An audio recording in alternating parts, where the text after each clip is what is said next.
thank you for joining us on the floor of the NYSE for this week's MacDesk Floor Report. I'm Rebecca Darst from the MacDesk. We're located right underneath the Bell Podium next to the CNBC set for all your real-time market intelligence needs. Today is Thursday, April 12th, and we are up triple digits in the Dow. That's a respectable upside move after we consolidated a little to the upside yesterday, thanks to an upbeat earnings report and solid guidance from Alcoa that redirected the market's attention away from European sovereign debt. Futures were higher this morning following a higher close for Asia-Pacific shares. The World Bank cut its 2012 China growth forecast overnight, but said that the odds of a soft landing for that country are very high. And we saw copper prices print higher for the first time this week on speculation that China may ease its monetary policy in order to spur growth. Bear in mind that we have Q1 GDP data due out of China overnight tonight, which is certain to be a market catalyst, along with a pickup in U.S. earnings reports tomorrow.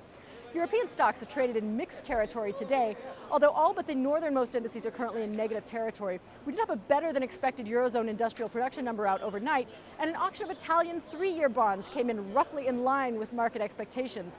That is to say that yields were a bit higher, coming in at 3.89% compared to 2.76% at the previous auction, and the bid to cover was a little weak. But especially after last week's flare-up and concerns about Spain's ability to fund its debt, there were no outsized surprises in the Italian auction. What really took a bite out of the upside in the futures this morning was an unexpected increase in the weekly jobless claims number. New unemployment claims showed a pickup of 13,000 last week. This followed an upward revision of 10,000 claims for the previous number, so we saw immediate read-through in the Treasury markets, bringing yields a little lower as Treasuries gained on the number. This data, along with a slightly hotter than expected core number on the March PPI, shaved about 20 points off the Dow futures ahead of the open, but we have bounced back nicely from that reading. We'll be following the momentum in jobs data closely, especially following last week's very bearish employment report, which coincided with the Good Friday market holiday and contributed to weakness in global markets at the start of this week. But for now, we are taking solace in the relative resilience of today's market and turning our attentions to earnings season, with financial stocks in focus as a number of large cap banks are due to report tomorrow. We're also seeing a bump higher in option activity in that sector.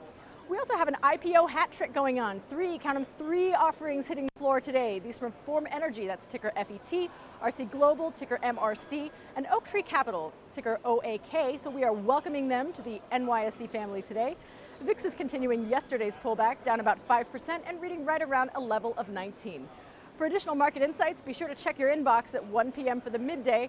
And remember that the MacDesk is available for market intelligence all year round, especially in the run-up to earnings season. So as your company prepares to release quarterly numbers and you're curious as to how the major market players are positioning in shares and derivatives ahead of the report, give us a call or drop us a line on the desk and we will track down the action for you. You can send us an email by replying to the midday or call us toll-free at 877-690-0880. For now, that's it from me, Rebecca Darst, for the MacDesk Floor Report.